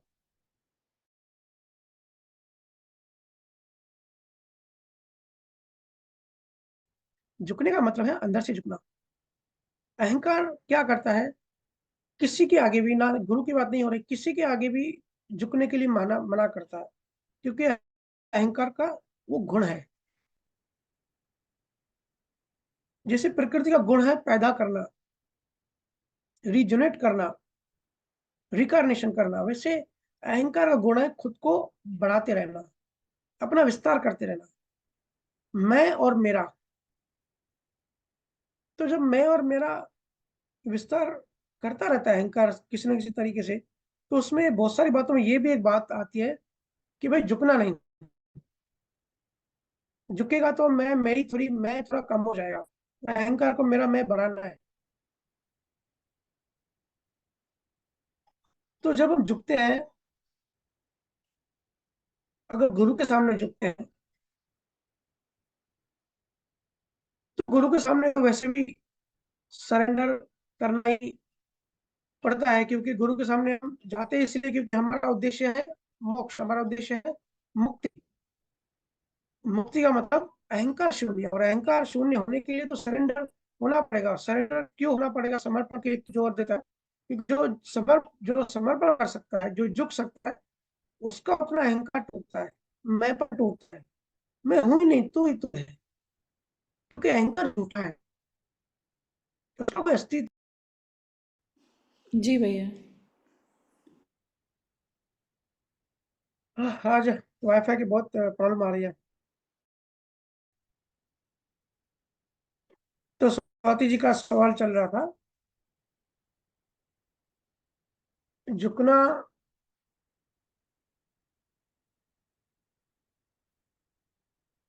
झुकने से, गुरु के आगे झुकने से अहंकार टूटता है, उसी को समर्पण कहते हैं। लेकिन फिर सवाल आता है, फिर अगर संसार में या घर में हर किसी के आगे झुक के चलेंगे तो फिर वो भी सही नहीं है। मुझे कई बार लोग कहते हैं कि भैया फिर लोग सर पे चढ़ जाते हैं। देखिए, असली उद्देश्य याद रखिए, असली उद्देश्य है शांति, क्योंकि शांति से ही अध्यात्म प्रोग्रेस होता है। अगर मन शांत नहीं है तो अध्यात्म तो दूर की बात है। तो वो आपको डिसाइड करना है। अगर कभी कभी किसी के आगे झुकने से, बहुत बार लोग आर्ग्यूमेंट करते हैं कि भैया सामने वाला गलत है तो फिर हमारे ही हमको ठेस पहुंचती है, हर बार हम ही क्यों झुके। हमारे हमारा मन झुकना गवारा नहीं देता। देखिए, वो सिचुएशन आपको खुद से पूछना है। मेन उद्देश्य याद रखना है मुक्ति। अगर कभी कभी आपकी गलती ना भी हो, लेकिन सॉरी बोलने से, झुकने से अगर शांति हो जाती है तो बात खत्म कीजिए। आज जमाना कौन राइट है वो इम्पोर्टेंट नहीं है, शांति कैसे होगी वो इम्पोर्टेंट है। तो अगर झुकने से शांति हो जाती है तो झुक लो। कभी कभी ऐसा होता है कि अगर झुको तो उल्टा शांति नहीं होती है और बात बिगड़ जाती है, तो वहां मत झुको। लेकिन ये सब बाहरी चीजें हो गई, वो तो आपके कंट्रोल में नहीं है। लेकिन उद्देश्य आप याद रखो, मुक्ति कैसे हो, शांति कैसे हो। जो भी चीज से आपको शांति मिले वो करो। आध्यात्म की बिल्कुल अलग बात है। आध्यात्म में झुकने को झुकना नहीं बोलते। झुकना वर्ड तो संसार वर्ड है। अध्यात्म में समर्पण करते हैं, सरेंडर कहते हैं कि भाई सब कुछ तेरा ही है। इससे ये शॉर्टकट फॉर्मूला है अहंकार को चोट करने की, अहंकार को छोटा करने की। अहंकार को मोटा करने की बहुत सारी चीजें अवेलेबल है, छोटा करने की बहुत कम चीजें अवेलेबल है। उनमें से एक है ये समर्पण। ठीक है। दूसरा आपका सवाल था कि बहुत सारे थॉट्स आते हैं तो कैसे ऑब्जर्व करें। तो देखो, आपने कहा कि मैं दोषी देखती हूँ। पहली बात तो दोषी नहीं देखना है, ना खुद को ना किसी और को। सिर्फ समझना है, सिस्टम को समझना है, प्रकृति को समझना है, नियम को समझना है, ज्ञान को समझना है। समझते समझते आपकी अंडरस्टैंडिंग परम समझ हो जाएगी। लेकिन जब तक परम समझ नहीं होती, तब तक चीजों को समझने की कोशिश कीजिए, पुरुषार्थ कीजिए। आपने कहा कि बहुत सारे थॉट्स आते हैं, तो थॉट्स क्यों आते हैं? दो तीन बातें समझिए। विचार आना भी कार्मिक रिलेशनशिप है, क्योंकि विचार भी उस सिचुएशन पे आते हैं। ऐसा नहीं कि कुछ भी आ जाए। आप, हो सकता है कोई फ्रेंड या कोई भाई काफी सालों से हमारे टच में नहीं है, तो उसके विचार नहीं आएंगे। जैसे ही उसकी फोन करेगा या मुलाकात होगी तो उसके रिगार्डिंग विचार आ जाएंगे। तो संजोग आधार हुआ ना। तो संजोग आधार जो भी विचार होते हैं वो आपके कंट्रोल में नहीं है। तो चिंतन मनन किस पे करना है, फोकस किस पे करना है, ध्यान किस पे देना है कि हमारे आंतरिक मन में क्या हो रहा है। अगर अशांति बढ़ रही है तो वो भी आपको देखना है कि अशांति बढ़ रही है, इसका रीजन क्या है। क्या थॉट मुझे डिस्टर्ब कर रही है। चलो आपने कहा कि बहुत सारे थॉट्स आ रहे हैं, तो उसको भी देखना है कि बहुत सारे थॉट क्यों आ रहे हैं। जब हमारी किसी, आप सब लोग कहते हैं कि भैया जब हम भजन पे बैठते हैं, सिमरन पे बैठते हैं, तो बहुत सारे थॉट्स आने लगते हैं। इसका एक ही मतलब है कि आप कंसंट्रेटेड नहीं हो, आपका मन बिखरा हुआ है, 10 दिशाओं में भाग रहा है। और दूसरी बात यह साबित होती है कि आपका रुचि, आपके इंटरेस्ट नहीं है। देखो, आप कभी नोट गिनते हो तो कभी आप नोट गिनते समय आप विचार में नहीं भागोगे। नोट जब गिनते हो तब आप बड़े कॉन्सेंट्रेट होकर गिनते हो कि मिस्टेक नहीं हो जाए। क्यों? क्योंकि वहां रुचि है, वहां इंटरेस्ट है। तो भजन सिमरन में भी गुरु जो स्थान कहते हैं, इस स्थान पे ध्यान दो, तो आप कहते हो कि हमारा वहां ध्यान नहीं जाता, हमारे तो विचार चलते हैं। इसका मतलब आपको उतनी रुचि, इतना इंटरेस्ट नहीं है, आपकी कंसंट्रेशन में बहुत कमी है। तो फिर क्या करना है? जो स्थान गुरु ने बोला है कि यहाँ फोकस करो, बार बार उस स्थान पे जाके फोकस करने की कोशिश करें। अगर आपकी कंसंट्रेशन वीक है, आप कमजोर है, तो हो सकता है वापस आप बह जाओ थॉट में। कोई बात नहीं, हम सब कमजोरी होते हैं, पहला कदम सब कमजोरी से ही निकलता है, कोई उसमें दोष नहीं है। लेकिन कोशिश करो, वापस से उस स्थान पर ध्यान दो, फोकस करो, कंसंट्रेट करो, ऑब्जर्व करो वहां क्या हो रहा है। अगर आपको रुचि होगी, अगर आपको इंटरेस्ट होगा, तो बहुत स्पीड से ये जो विचारों का जो बिखराव है, विचार तो फिर भी चलेंगे लेकिन नीचे चलेंगे, आपकी चेतना में नहीं चलेंगे। मतलब आपको कॉन्शियसली इतना डिस्टर्ब नहीं होगा। तो दो तीन चीजें फैक्टर होती है। तो आपकी इंटरेस्ट, आपका कंसंट्रेशन वीक है, दूसरा आपका इंटरेस्ट वीक है, आपका इतना इंटरेस्ट नहीं है जो भी आप कर रहे हो। एक क्रिकेट जो खेलता है या फुटबॉल खेलता है, उसको पूछो, जब वो दिल से खेलता है तो पूरा ध्यान उसका वही होता है, चाहे कितना भी मन कमजोर हो। तो आप ध्यान दो खुद के मन को कि क्या आ रहा है। क्या मजबूरी में बैठ रहे हैं, मजबूरी में भजन सिमरन कर रहे हैं, या कोई कोई भी प्रोफेशन में आप हो, जो भी काम कर रहे हो, उसको मजा वहां क्यों नहीं आता, मतलब उसको उस प्रोफेशन में इंटरेस्ट नहीं लगता। इसमें भी कोई दोष नहीं है, ये भी कार्मिक रिलेशनशिप है। मैंने कहा ना, बाहर की दुनिया आपकी कंट्रोल में नहीं है, कोई दोष ही नहीं है, ठीक है। बहुत बार हम कहते हैं कि मेरे, बहुत लोग अपने बेटे को धंधे में बिठा दे, दुकान पे, फिर वो शिकायत करते हैं कि लड़के की लड़के का दिल नहीं लगता दुकान पे। तो सीधी सी बात है, उसका दिल नहीं लगता, उसका इंटरेस्ट नहीं है, इसी के लिए उसका ध्यान नहीं है। वो बैठा दुकान पे होगा, उसके विचार जहाँ उसकी आंतरिक जो उसकी जो लाइक है, वो वहीं जाएगा, क्योंकि कर्मों ने वहां बिठाया है। क्योंकि कर्म बाहर होते हैं, प्रारब्ध कर्म एक साइड है, और आपकी रुचि, आपका इंटरेस्ट, आपकी लाइकिंग वो सूक्ष्म मन में चलती है। तो दोनों अलग अलग साइड्स है। जब भी दोनों मिल जाते हैं तो बड़ी अच्छी बात होती है। वहां तो हमारा इंटरेस्ट, हमारा दिल, हमारा मन लग जाता है। अगर अलग अलग होते हैं तो खुद को ऑब्जर्व करना कि मेरी रुचि नहीं लग रही है, मेरी रुचि इसमें है ही नहीं, फिर भी मैं कर रहा हूँ क्योंकि कार्मिक रिलेशन है, कर्मों के जैसे बैठा हूँ। लेकिन फिर क्या कर सकते हैं? जो आप काम कर रहे हो, पुरुषार्थ करो, कोशिश करो, वहीं फोकस करो, जहां आपको वहीं प्रेजेंट रहो, मतलब अपने इंटरेस्ट को वहीं लाओ। अगर आप कुछ किताब पढ़ रहे हो तो पूरा फोकस किताब में रखो, अगर भजन सुमरन कर रहे हो तो भजन सुमरन में रखो, ध्यान में भी जो गुरु ने आपको स्थान कहा उसी स्थान पे रखो।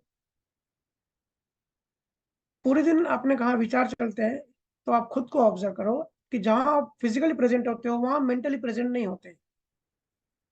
इसका मतलब है डिस्ट्रैक्शन, एक द्वंद्व चलिए आपके मन में, बैठे कहीं हो, आपका इंटरेस्ट कहीं और है। तो इन सब चीजों को डायग्नोस आपको ही करना है कि क्या कमी हो रही है। तो डायग्नोस करो, जैसे जैसे डायग्नोस करोगे, जैसे देखोगे, जैसे प्रॉब्लम मिल जाएगा, वही सॉल्यूशन हो जाएगा। ये तो बात होगी संसार की। अध्यात्म में अगर आपको विचार आते हैं तो जो स्थान पे गुरु ने कहा उसी स्थान पे फोकस रखो। आपका फोकस शिफ्ट हो जाए, हट जाए, वापस आ जाओ, फिर हट जाए, फिर वापस आ जाओ। ऐसे करते करते आपका कंसंट्रेशन, आपकी एकाग्रता पक्की होगी, एकाग्रता पक्की होगी, और आपका अगर इंटरेस्ट भी होगा, रुचि भी होगी, तो आपके ध्यान को कोई नहीं हिला सकता वहां से। इसी ग्रुप में, आपके ग्रुप में बहुत सारे लोग हैं जिनका बहुत इंटरेस्ट है, बहुत रुचि है, बहुत गजब का कंसंट्रेशन है उनका। मैं उनकी ऑब्जर्वेशन को मतलब सैल्यूट करता हूँ। ठीक है, दोस्तों, ऑब्जर्व करने की बात होती है। ऑब्जर्व कोई भी कहीं भी कर सकता है, क्योंकि हम ऑब्जर्व कौन करता है, चेतना ऑब्जर्व करती है। तो चेतना कमजोर नहीं होती, हाँ, लेकिन चेतना के ऊपर जितने ज्यादा लेयर्स होते हैं उतना ज्यादा बोझ वो फील करती है। तो भजन सुनने से वो बोझ हटते जाएगा, और जहाँ फिजिकली बैठे हो वहीं मेंटली भी आप रहने की कोशिश करो। अगर कोई किताब पढ़ रहे हो, 4-5 लाइन पढ़ लिया, आपको पता ही नहीं पड़ा कि एक पेज हो गया, कोई बात नहीं, वापस वहां जाओ। ऐसे इस प्रैक्टिस से क्या होगा, आपकी जो कंसंट्रेशन है वो पक्की होगी। ठीक है स्वाति जी? मेरी पता नहीं मेरी आवाज आप लोगों को आ रही है कि नहीं आ रही है, क्योंकि यहाँ कनेक्ट डिस्कनेक्ट हो रहा है बार बार। नहीं नहीं भैया, आ रही है, क्लियर है। क्लियर है? जी जी। तो अभी एक लास्ट सवाल लेते हैं, क्योंकि नेट बराबर। जी भैया। राम राम हर्षा।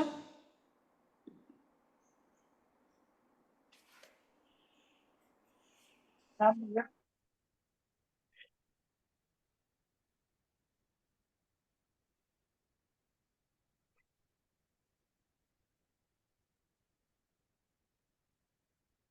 राम राम भैया। राम राम। कैसे भैया? मैं मस्त आनंद में। आप कैसे हो? कृपा भैया आपकी।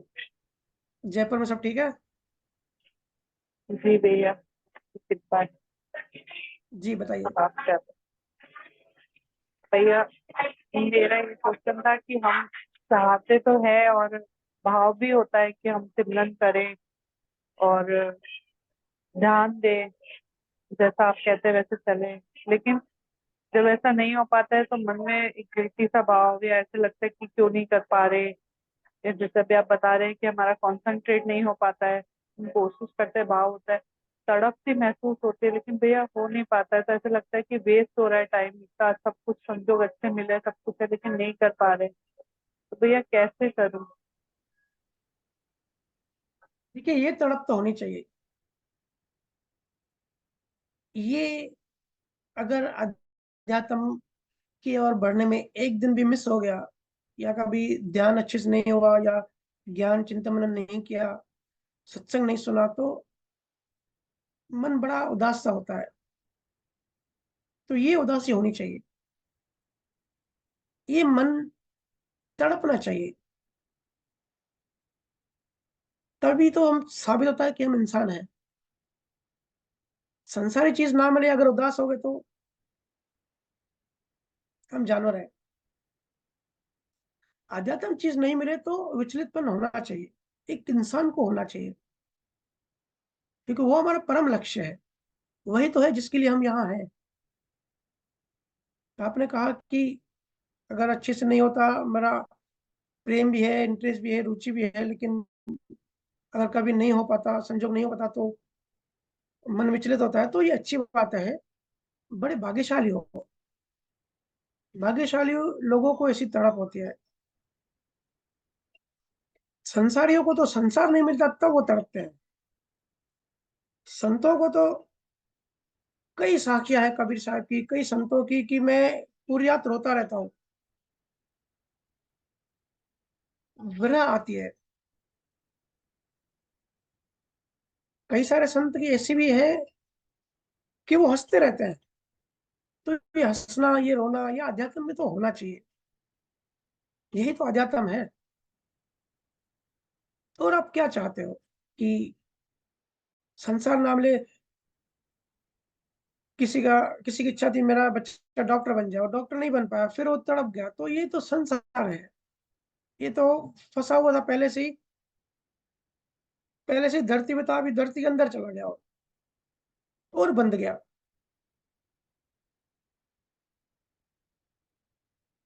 जिसकी नजर आसमान पे होती है, जिसकी नजर आत्मा पे होती है, वो आध्यात्म के लिए रोता है।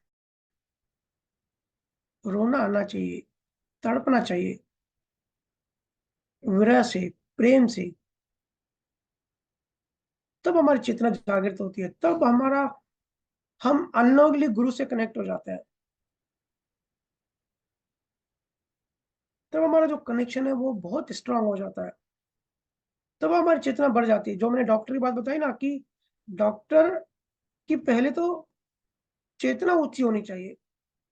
तब वो जिस पेशेंट के साथ बैठता है तब वो चेतना उससे कनेक्ट हो जाती है, तो उसकी चेतना उसकी पेशेंट को मिलती है। यही गुरु शिष्य में भी होता है।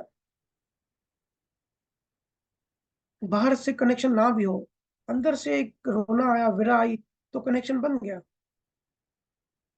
तो कनेक्शन बन गया तो चेतना, गुरु की चेतना एक रास्ता बन गया, एक ब्रिज बन गया, एक पुल बन गया। गुरु और हमारे बीच में एक कनेक्शन बन गया। फिर गुरु की चेतना, गुरु का मतलब ये है जो जिसके बाद चेतना का समुद्र है। तो समुद्र से अगर एक दो बाल्टी किसी ने उठा ली तो गुरु को क्या फर्क पड़ेगा, समुद्र को क्या फर्क पड़ेगा। तो गुरु की चेतना हमारे अंदर आ जाती है, तो चेतना बढ़ने लगती है। तो हर्षा जी, ये होना चाहिए, ये अच्छी बात है। भाग्यशाली हो आप। ऑब्जर्व करो कि मेरा मन संसार नहीं मिलता है तब तड़पता है, या अध्यात्म नहीं मिलता है तब तड़पता है। तो अगर जवाब आता है कि संसारी चीजें नहीं मिल रही है तो तड़पता है, तो अभी भी संसार में हो। और इसमें भी कोई दोष नहीं है, क्योंकि लाखों जन्मों से हम संसारी हैं, इसी तरह का जीवन जी रहे हैं, इसी तरह की, क्योंकि समाज में कोई बहू थी, यही टॉपिक में हम जीते आ रहे हैं। यही मेरे बच्चे, मेरा घर, मेरा पैसा, मेरी दुकान, यही मेरा मेरा मेरा करते हुए हम जीवन जी रहे हैं। तो उसकी प्रैक्टिस बहुत पक्की हो गई है। तो अभी हम इसकी प्रैक्टिस कच्ची कर रहे हैं, अभी अध्यात्म की प्रैक्टिस पक्की कर रहे हैं। तो अभी भी अगर संसार नहीं मिल रहा है, अंदर से दुख हो रहा है, तो अभी ठीक है। पिछली आदतें हैं, मन को लाखों जन्मों की ये पैटर्न पड़ा हुआ है। जैसे ब्रेन के न्यूरॉन्स होते हैं, मन के भी न्यूरॉन्स होते हैं। तो ठीक है, यात्रा चल रही है, एटलीस्ट यात्रा शुरू तो हुई। अभी समझ तो आया कि क्या करना है, क्या चलना है।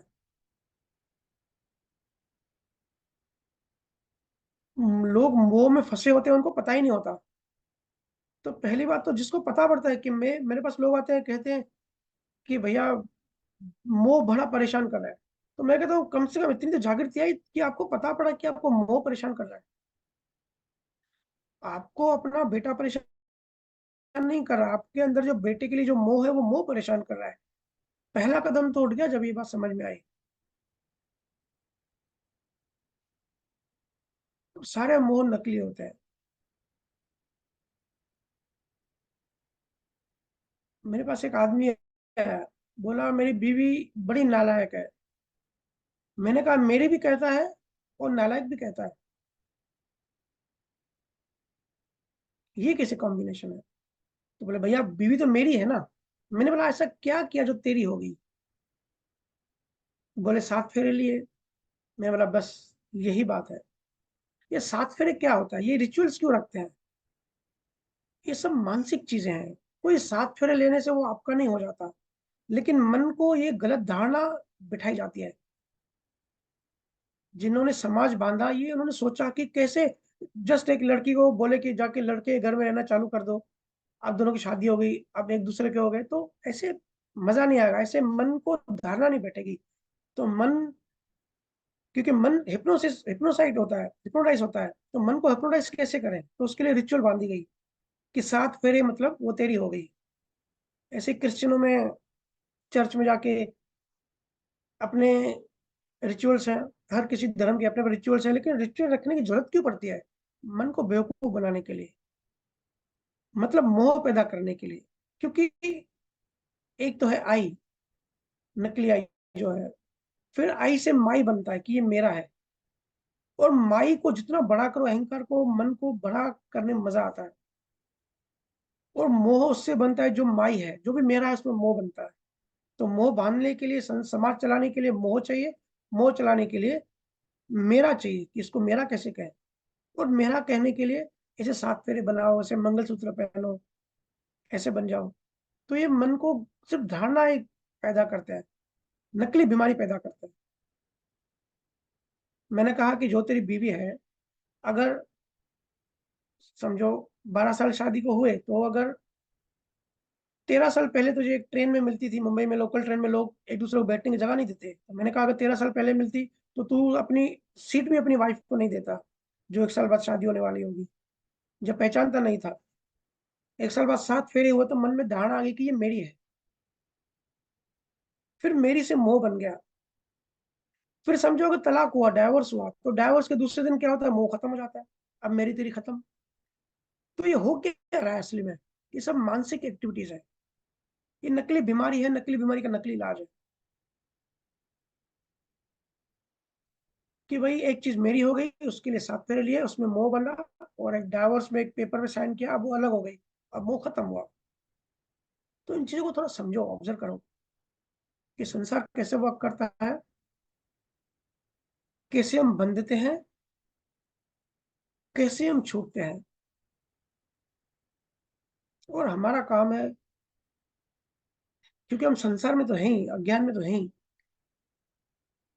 तो संसार को ऐसे जीना है जैसे म्यूजियम में जाते हैं तो म्यूजियम में सिर्फ चीजें बाहर बाहर से देखते हैं, किसी चीज को टच नहीं करते, और ना ही गेट के बाहर कोई चीज ले जा सकते हैं, सिर्फ वहां देख के कुछ समय के लिए उसका आनंद लेते हैं।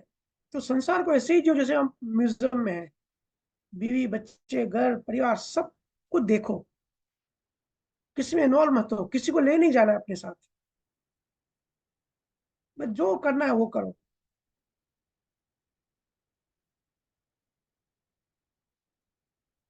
बंदर बंदर को कैसे पकड़ता है, बंदर मटके के अंदर हाथ डालता है अंदर चने उठाने के लिए, तो जब वो चने उठाता है तो मुट्ठी उसकी बंद जाती है, तो मुट्ठी बंधने की वजह से उसकी चौड़ाई बढ़ जाती है, तो वो उसका बाहर नहीं आ पाता हाथ, तो फंस जाता है। तो बंदर सोचता है कि उसने किसी ने मुझे पकड़ के रखा है अंदर से, लेकिन भाई किसी ने पकड़ के नहीं रखा है, तू मुट्ठी छोड़ देगा और छूट जाएगा, किसी दूसरे ने नहीं पकड़ के रखा है, उसकी लालच ने पकड़ के रखा है कि मैं चने नहीं छोड़ूंगा। वो छूटना भी चाहता है और चने भी नहीं छोड़ना चाहता है। ये बंदर की कहानी नहीं है, हमारी कहानी है। हम संसार को, हम कहते हैं कि हम, हमको अध्यात्म भी मिले और हम संसार भी ना छूटे। मेरे पति, मेरे बच्चे, सब अच्छे